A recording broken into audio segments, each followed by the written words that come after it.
pagi Bapak Ibu Saudara yang dikasihi oleh Tuhan. Selepas kita istirahat di malam tadi, kita akan kembali mengawali hari kita dan kita mengikuti program Morning Call di pagi hari ini bersama dengan saya Pendeta Karen Gracia Polnaya, Pendeta Jemaat di GPIB Jemaat Ebenezer Samarinda. Sebelum kita membaca dan merenungkan firman Tuhan, mari kita berdoa. Allah Bapa yang bertata dalam kerajaan surga, kami bersyukur di pagi hari ini ketika Tuhan membangunkan kami dalam keadaan sehat dan dalam tubuh yang diberkati oleh Tuhan. Kami akan melanjutkan tanggung jawab yang sudah Tuhan percayakan bagi kami di hari ini. Namun terlebih dahulu kami akan membaca dan merenungkan firman Tuhan yang menjadi landasan dalam kehidupan kami.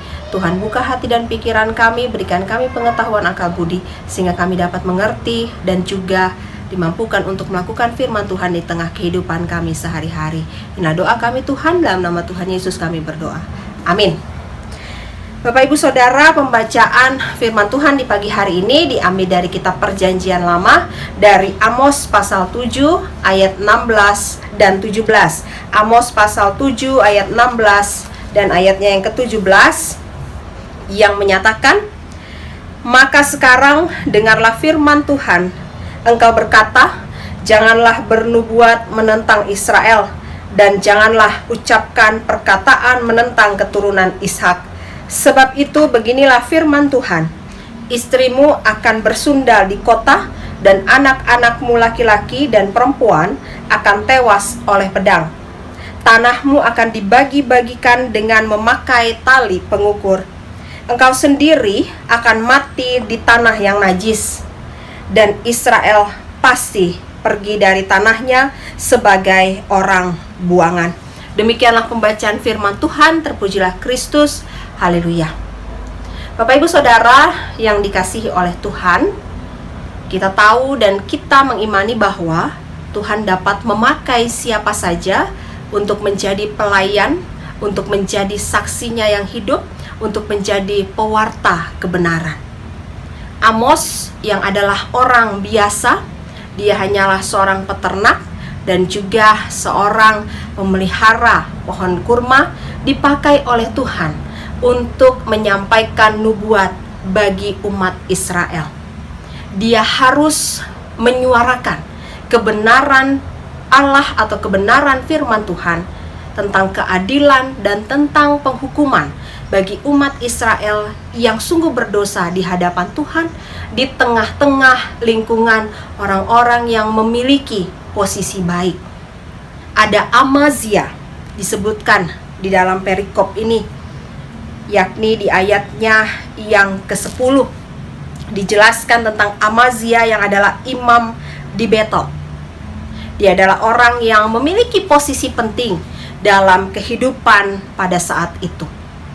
Dia marah terhadap Amos yang adalah orang biasa itu karena menurutnya apa yang diucapkan oleh Amos adalah perkataan-perkataan yang sungguh meresahkan Israel.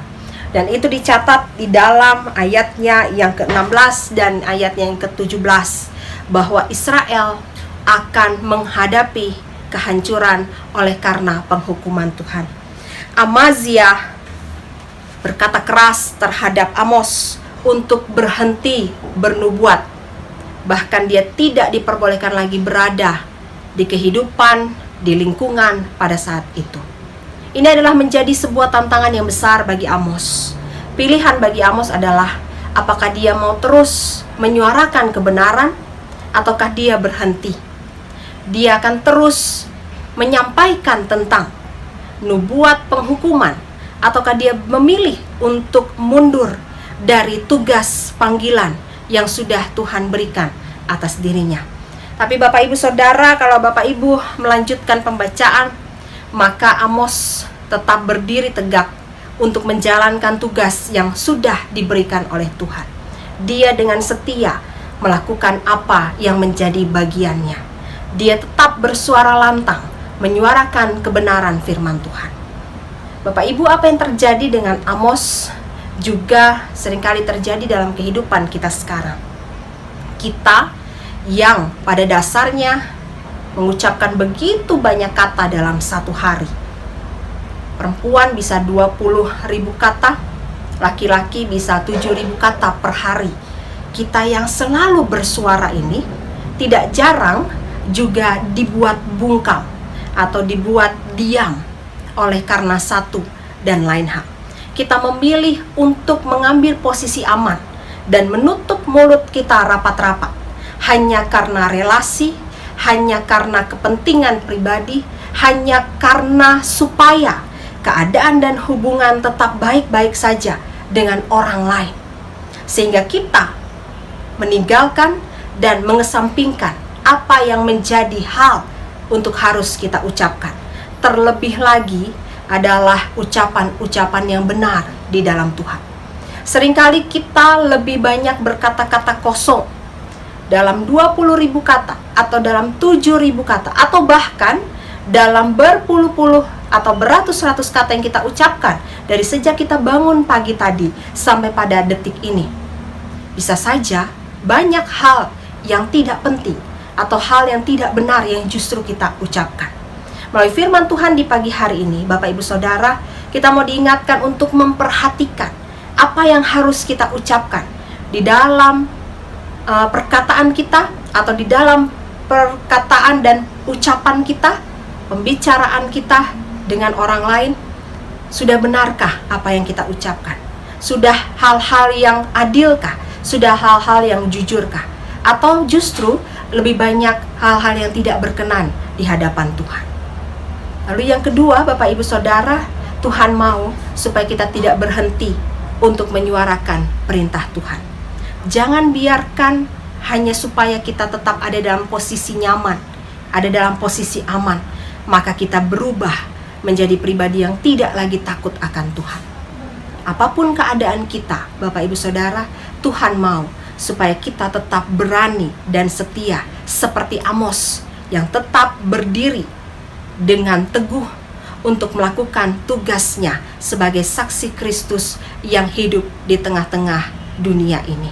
Tuhan Yesus memberkati Bapak Ibu, Tuhan Yesus memberkati setiap perkataan Bapak Ibu. Biarlah perkataan yang keluar dari bibir dan mulut kita selalu perkataan berkat, bukan perkataan kutuk. Tuhan Yesus memberkati. Bapak Ibu Saudara, mari kita bersatu di dalam doa. Tuhan Yesus, kami bersyukur di pagi hari ini kami boleh kembali menerima kebenaran firman Tuhan yang sungguh menguatkan kami sebagai orang-orang percaya. Kami kembali disadarkan bahwa kami adalah pribadi-pribadi yang mau dipakai oleh Tuhan untuk menyuarakan kebenaran firman Tuhan di tengah-tengah kehidupan ini, sehingga keadilan dapat ditegakkan, sehingga kami pula masing-masing boleh masuk ke dalam pertobatan yang sungguh jikalau kami masih senantiasa bergelut dengan tindakan-tindakan cemar yang tidak Tuhan kehendaki.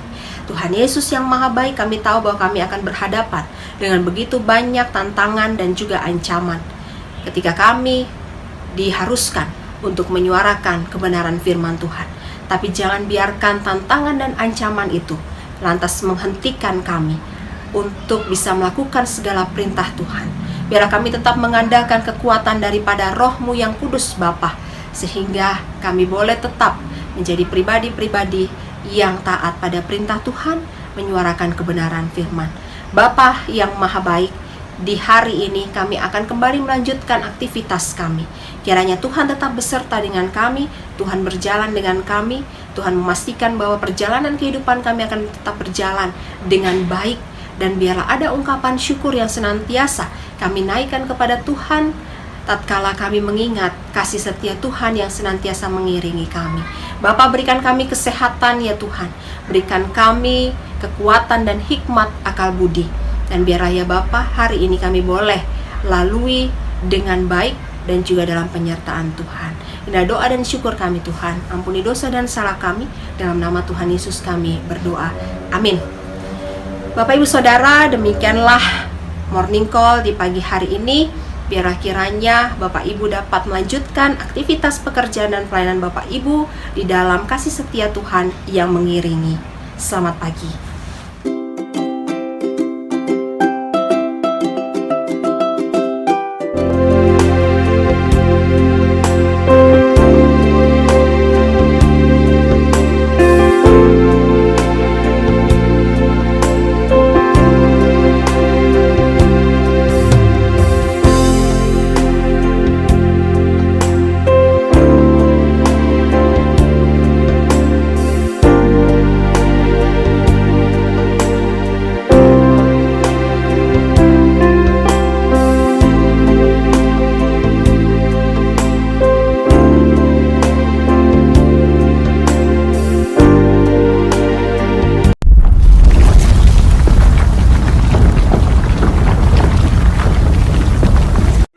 Saya Pendeta Ishak Yohanes Bastian Usmani, Ketua Majelis Jemaat GPIB Betel Raha.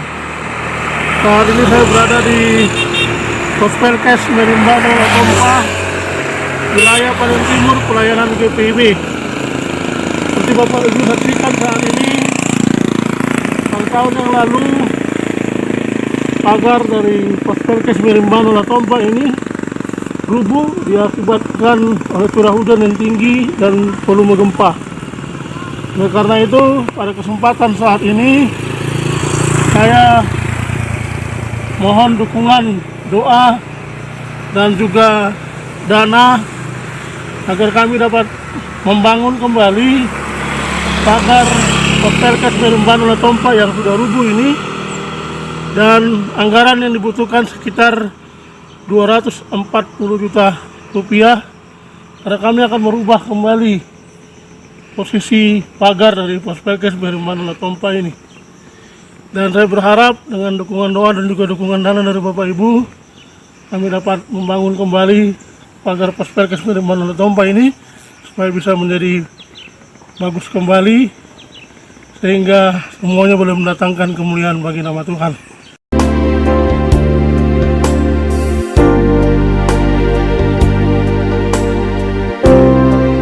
Terima kasih.